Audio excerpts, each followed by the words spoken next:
Hello दोस्तों, तो कैसे हैं आप सब। आशा करता हूं कि आप लोग ठीक होंगे। मैं भी ठीक हूं। सबसे पहले मैं आप लोग के साथ सॉरी बोलना चाहता हूं क्योंकि मैंने बहुत दिन से वीडियो अपलोड नहीं किया है, क्योंकि मेरे कुछ पर्सनल रीज़न थे, उसकी वजह से मैंने अपलोड नहीं कर पाया। ठीक है, तो मैं आज से अपलोड कर रहा हूँ। कोशिश करूँगा कि मैं रेगुलर बेसिस पे अपलोड करूँ। ठीक है, आज का जो हमारा क्लास है उसमें हम पढ़ेंगे सेक्शन 160।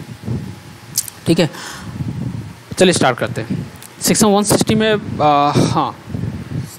क्लास स्टार्ट करने से पहले मैं आप लोग को एक इम्पॉर्टेंट बात बता देता हूँ। देखिए, कृपया आप लोग मेरा चैनल को सब्सक्राइब करें। अगर आप लोग को पसंद आ रही है, मेरे वीडियो पसंद आ रहे हैं, मेरे पढ़ाने का टेक्निक अगर पसंद आ रहा है, क्योंकि मैं स्टडी मैट से पढ़ा रहा हूँ। ठीक है, तो मैं स्टडी मैट में जो जैसे जैसे स्टडी मैट में बताया गया, मैं वैसे वैसे आप लोग को पढ़ा रहा हूँ। ठीक है, तो अगर मेरा पढ़ाना आप लोग को अगर अच्छा लग रहा है तो प्लीज़ मेरा चैनल को लाइक करें, शेयर करें, सब्सक्राइब करें, ताकि इससे मेरे को मोटिवेशन मिलता रहे और मैं ये करता रहूँ। ठीक है, तो चलते हैं, स्टार्ट करते हैं। हम आज पढ़ने जा रहे हैं सेक्शन 160। ठीक है, तो चलिए पहले सेक्शन 160 हम लोग पढ़ने जा रहे हैं। तो सेक्शन 160 का क्या मतलब है, बोलता क्या है कि right of a person other than retiring director to stand for director. सबसे पहले हमको ये समझना पड़ेगा कि ये सेक्शन बोल क्या रहा है। ठीक है, क्या बोला है कि right of a person other than retiring director to stand for directorship. मतलब राइट ऑफ ए पर्सन मतलब किसी पर्सन का राइट का बात कर रहा है। ठीक है, वो पर्सन जो रिटायरिंग डायरेक्टर नहीं है। कौन सा राइट? तो एक डायरेक्टर बनने का राइट। चलिए इसको हम लोग एक बोर्ड पे चलते हैं। देखिए, मैंने यहाँ पे बना रखा है, 2 पर्सन बना रखा है। ठीक है, आजा भाई। हाँ, देखिए सेक्शन 160 यहाँ पे 2 पर्सन है। एक ये पर्सन है, दूसरा ये पर्सन। ये कौन है? Retiring director. अब ये रिटायरिंग डायरेक्टर क्या होता है, ये समझने के लिए मैंने सेक्शन 152 सब सेक्शन 7 का वीडियो ऑलरेडी डाल रखा है। आप लोग वो वीडियो देखिए, तब पर भी मैं आपको छोटा में बता देता हूँ। हाँ, रिटायरिंग डायरेक्टर का मतलब होता है एक डायरेक्टर जिसका टर्म ख़त्म हो चुका है। ठीक है, अब जब टर्म ख़त्म होता है तो उसको रिटायर कर लेते हैं। तो रिटायर करते हैं, तो उस केस में क्या होता है ना, कंपनी अगर वो डायरेक्टर रिटायर होगा तो फिर उसका जगह तो वैकेट हो जाएगा। तो उस केस में कंपनी क्या करती है, या तो उसी डायरेक्टर यानी कि जो डायरेक्टर रिटायर हुआ उसी को अपॉइंट कर लिया। ठीक है, या फिर किसी नया पर्सन को अपॉइंट किया, या फिर कंपनी अपॉइंट ही नहीं करेगा, वैकेंसी फिल नहीं करेगा। तीन ऑप्शन है सेक्शन 152 सबसेक्शन 7। तो यहाँ पे जो पहला ऑप्शन था कि जो पर्सन रिटायर हुआ है उसी को हम लोग अपॉइंट कर लेंगे। तो जो पर्सन रिटायर होकर रीअपॉइंट होता है उसको हम लोग रिटायरिंग डायरेक्टर बोलते हैं। ठीक है, उसको हम लोग रिटायरिंग डायरेक्टर बोलते हैं। अब यहाँ पे ये जो तो हमने रिटायरिंग डायरेक्टर का मतलब समझ लिया। अब यहाँ पे पर्सन, इसका मतलब समझ, ये पर्सन कौन है? ये पर्सन एक नॉर्मल बंदा है जो कभी भी उस कंपनी में डायरेक्टर नहीं बना है, उस कंपनी में डायरेक्टर अपॉइंट नहीं हुआ है। ठीक है, वो पहली बार डायरेक्टर बनने जा रहा है। ठीक है, जैसे पहली बार किसी का शादी होता है, उसी तरह पहली बार वो कंपनी में डायरेक्टर बनने के लिए जा रहा है। ठीक है, अगर उसको डायरेक्टर बनना है तो क्या करना पड़ेगा? देखिए, अगर किसी पर्सन को डायरेक्टर बनना है तो उसको एक रिटन नोटिस देना पड़ेगा कंपनी को। क्या देना पड़ेगा? एक रिटन नोटिस देना पड़ेगा। ठीक है, जैसे कि मान लो अगर मैं एक डायरेक्टर हूँ, ठीक है, मैं एक पर्सन हूँ, मेरे को डायरेक्टर बनना है तो मेरे को उस कंपनी को रिटन नोटिस देना पड़ेगा। ठीक है, at least 14 days before the meeting, यानी कि जिस मीटिंग में मेरे को अपॉइंटमेंट होना है, चाहे एनुअल जनरल मीटिंग हो, चाहे एक्स्ट्राऑर्डिनरी जनरल मीटिंग हो। ठीक है, उस मीटिंग के एटलीस्ट 14 डेज बिफोर एक रिटन नोटिस मेरे को देना पड़ेगा कि मैं उस कंपनी का डायरेक्टर बनना चाहता हूँ। ठीक है, हाँ, ये क्या होता है? हाँ, एक ये बात हो गई। एक बात क्या होता है कि कुछ मेंबर, यानी कि जो रिलायंस का कुछ मेंबर, मतलब ऑलरेडी शेयर होल्डर अगर डिसाइड करता है कि एक जैसे मिस्टर एक्स को अगर कोई कुछ मेंबर अपॉइंट करना चाहता है एज ए डायरेक्टर, ठीक है, तो उस केस में जो उस सर्टेन मेंबर जो है वो एक रिटन नोटिस देगा उस मिस्टर एक्स के बिहाफ में। ठीक है, 14 डेज बिफोर द मीटिंग। चलिए बुक पे चलते हैं।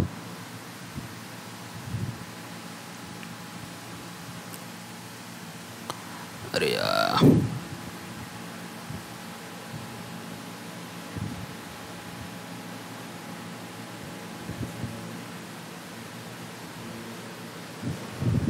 देखो क्या बोला है, a person who is not a retiring director, person जो कि रिटायरिंग डायरेक्टर नहीं है वो डायरेक्टर बनना चाहता है। ठीक है, ये हमने समझा। तो क्या करना पड़ेगा, रिक्वायरमेंट ऑफ रिटर्न नोटिस, उसको रिटर्न नोटिस देनी पड़ेगी। कब देनी पड़ेगी, एटलीस्ट 14 डेज बिफोर उसको एक रिटर्न नोटिस देनी पड़ेगी, ठीक है, in writing under his hand, यानी कि उसका खुद का लिखा हुआ जो सिग्निफाइंग हिज कैंडिडेचर, यानी कि जो अपना कैंडिडेट बनने के लिए, यानी कि डायरेक्टर का कैंडिडेट बनने के लिए एक रिटर्न नोटिस देगा। कहाँ देगा, तो एक registered office of the company में एटलीस्ट 14 डेज बिफोर उसको देना पड़ेगा। दूसरा बात क्या बोलता है कि मेंबर हु इंटेंड, यानी कि अगर कुछ मेंबर किसी पर्सन को अगर अपॉइंट करना चाहता है डायरेक्टर, तो उस केस में मेंबर लोग जो होता है वो मेंबर लोग जो है एक रिटर्न नोटिस देगा to the registered office of the company में, ठीक है, सिग्निफाइज हिज इंटेंशन, वो अपना इंटेंशन बताएगा कि उस पर्सन को अपॉइंट करना चाहता है फॉर द डायरेक्टरशिप के लिए। कब देगा, एटलीस्ट 14 डेज बिफोर देना पड़ेगा मीटिंग। अब क्या बोला है, देखो कि खाली रिटर्न नोटिस देने से नहीं चलेगा, ठीक है, उसको 1 लाख का डिपॉजिट देना पड़ेगा या फिर सच हायर अमाउंट एज में प्रिस्क्राइब। अगर बाद में कुछ और अदर अमाउंट प्रिस्क्राइब होता है, 1.5 लाख 2 लाख और अदर एक्ट प्रिस्क्राइब करता है, तो फिर वो 1.5 लाख 2 लाख का अमाउंट अप्लीकेबल हो जाएगा।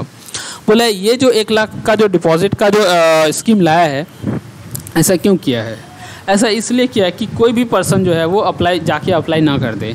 ऐसा अगर रहेगा तो कोई भी जाके अप्लाई कर देगा, ठीक है, जो डायरेक्टर बनने के काबिल नहीं है वो लोग भी जाके अप्लाई करेगा, तो फालतू का भीड़ लगेगा, ठीक है, वो लोग का अपॉइंटमेंट तो होगा नहीं क्योंकि नॉलेज नहीं है, ठीक है, नॉलेज नहीं है तो भीड़ लगेगा। तो इस केस के लिए ये भीड़ ना लगे वहाँ पे, इसलिए 1 लाख का डिपॉजिट का भी प्रावधान किया है, ठीक है, 1 लाख का या फिर सच हायर अमाउंट का डिपॉजिट का प्रावधान किया है कि जो अपने आप को समझता है कि वो डायरेक्टर बन सकता है, ढंग का पर्सन है, वो बन सकता है, तो उसी केस में जाएगा। नहीं तो अगर फालतू का 1 लाख रुपया कौन देने जाएगा, 1 लाख तो छोटी मोटी रकम तो होती नहीं है, इसलिए 1 लाख रुपीज़ का प्रावधान लाया गया है। लेकिन अब यहाँ पे एक बात होता है कि ये जो 1 लाख का जो प्रावधान है ना, ठीक है, ये 3 तरह के पर्सन को नहीं देना पड़ता। अगर 3 तरह के पर्सन का डायरेक्टर अपॉइंट होता है तो उन लोग को नहीं देना पड़ता। पहला पर्सन कौन है, अगर इंडिपेंडेंट डायरेक्टर को अपॉइंट कर रहे हैं, कौन सा डायरेक्टर का अपॉइंट कर रहे हैं, इंडिपेंडेंट डायरेक्टर। देखो इंडिपेंडेंट डायरेक्टर से 1 लाख का डिपॉजिट नहीं लेंगे, क्यों नहीं लेंगे, इंडिपेंडेंट डायरेक्टर कोई छोटा मोटा इंसान नहीं होता।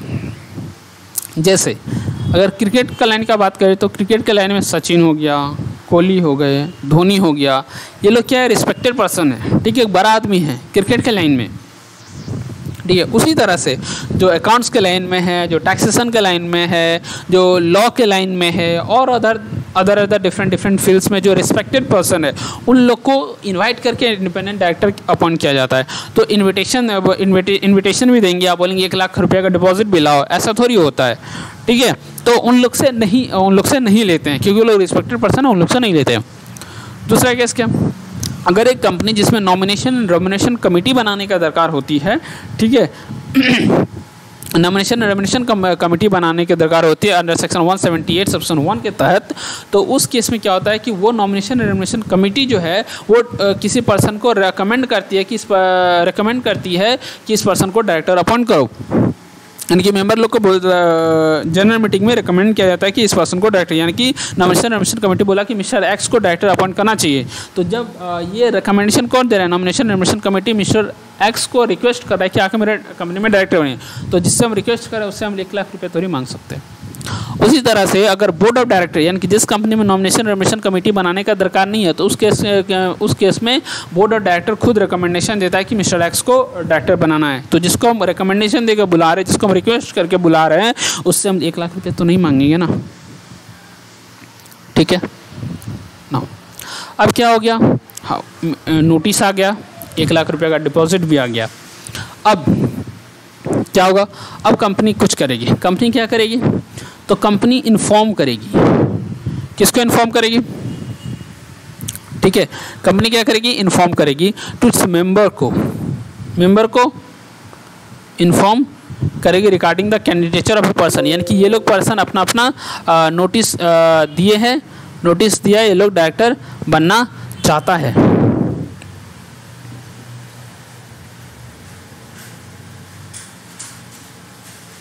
एक सेकंड रुक जाइए।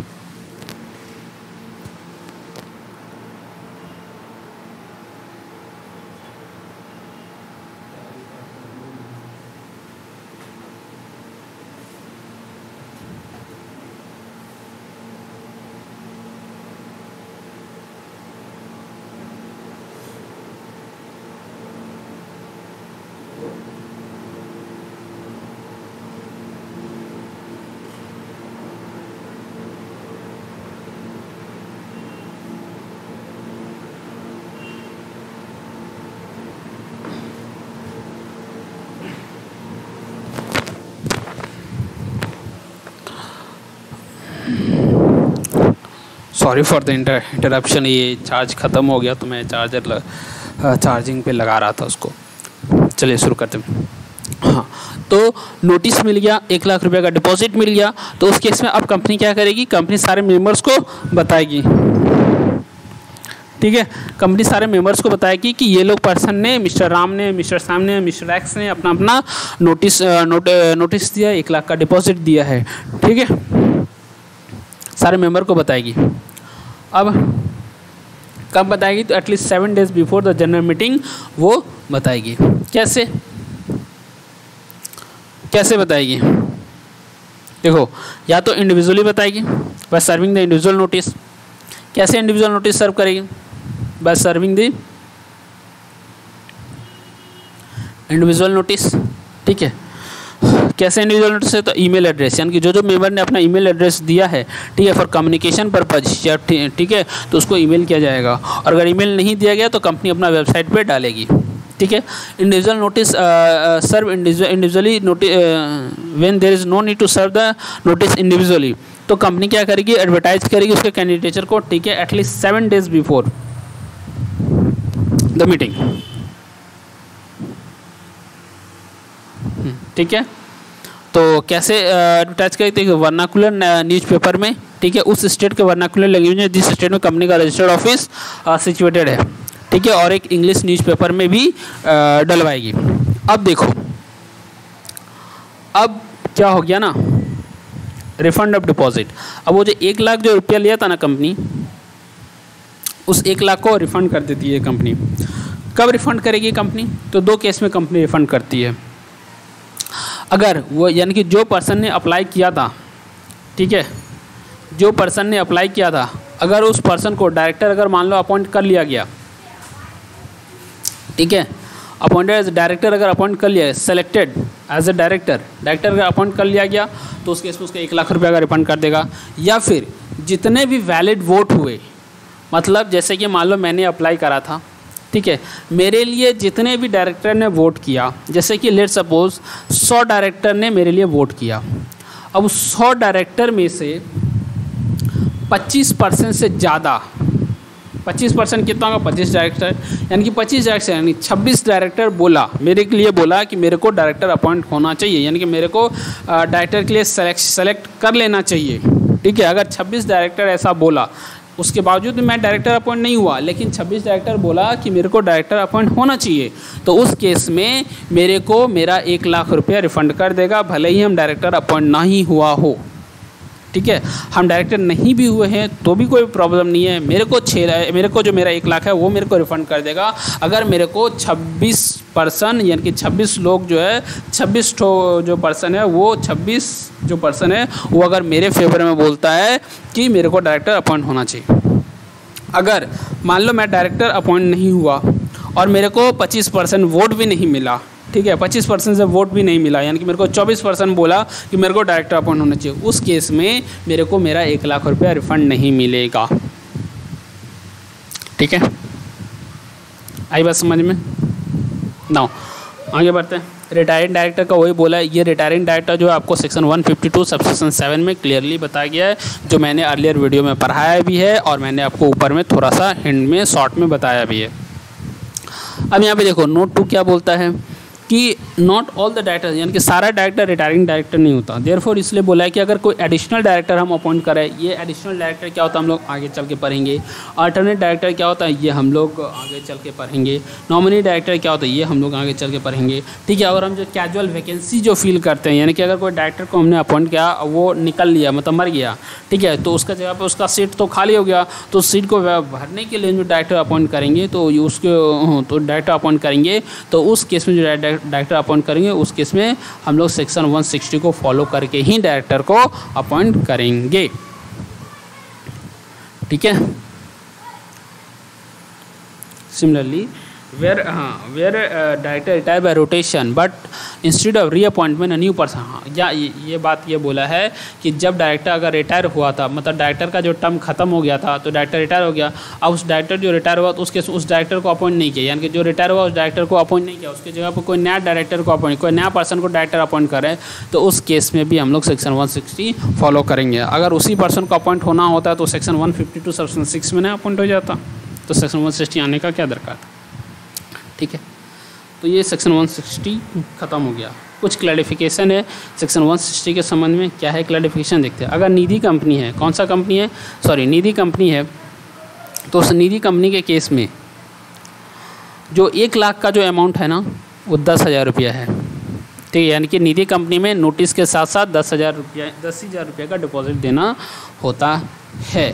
हाँ क्या बोला है, in other words a person not a retiring director proposing his candidate as a director in Nidhi company और some other member proposing such a person as candidate shall require deposit 1 lakh along with the written notice. ठीक है, along with the written notice. हाँ ठीक है, अगर section 8 company है तो उस केस में 1 लाख रुपया का जो डिपॉजिट है वो फॉरफिट करना है कि रिफ़ंड करना है, ये डायरेक्टर के ऊपर है। ठीक है, मतलब बोर्ड के ऊपर है, बोर्ड और डायरेक्टर के ऊपर है कि उसको रिफ़ंड करना है या उसको फॉरफिट कर लेना है। ये डायरेक्टर के ऊपर डिपेंड करता है, भले ही उसको 25% या 25% या फिर 25% से ऊपर का आदमी अगर उसको वोट करे या ना करे। अगर उसको 24% ही उसको वोट किया है ना, अगर 24% ही वोट किया है ना, तो उस केस में भी अगर बोर्ड और डायरेक्टर चाहे तो उस 1 लाख रुपया को रिफ़ंड कर सकता है। ये एक प्रोविज़न केवल सेक्शन 8 कंपनी में है। अदर कंपनी में उस 1 लाख रुपया को रिफंड नहीं करेगा अगर 25% से कम वोट मिला है तो। ठीक है, फिर क्या बोला है, एजम्पशन दिया है कि सेक्शन 160 अप्लाई नहीं होगा। सेक्शन 160 अप्लाई नहीं होगा किसी गवर्नमेंट कंपनी के केस में जिसमें entire paid share capital owned by the central government, ठीक है, या फिर state government, partly central government या फिर पार्टली बाय वन और मोर स्टेट गवर्नमेंट, या फिर अगर गवर्नमेंट कंपनी का अगर सब्सिडरी कंपनी भी है तो उसके ऊपर भी अप्लाई नहीं होगा। कुछ प्राइवेट कंपनी के ऊपर भी अप्लाई नहीं होगा। हाँ बोला ये, हाँ फिर बोला है notification for number 466E dated 5 amended notification similar exemption from section 160 also applicable to section 8 company whose article. अगर एक सेक्शन 8 कंपनी जिसका आर्टिकल में लिखा है कि डायरेक्टर का अपॉइंटमेंट बाय बैलेट के थ्रू होगा तो उस केस में सेक्शन 160 अप्लाई नहीं होगा।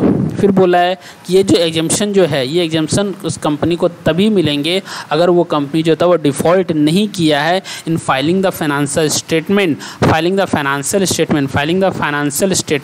Under section 137 and annual return under section 92 with the registrar.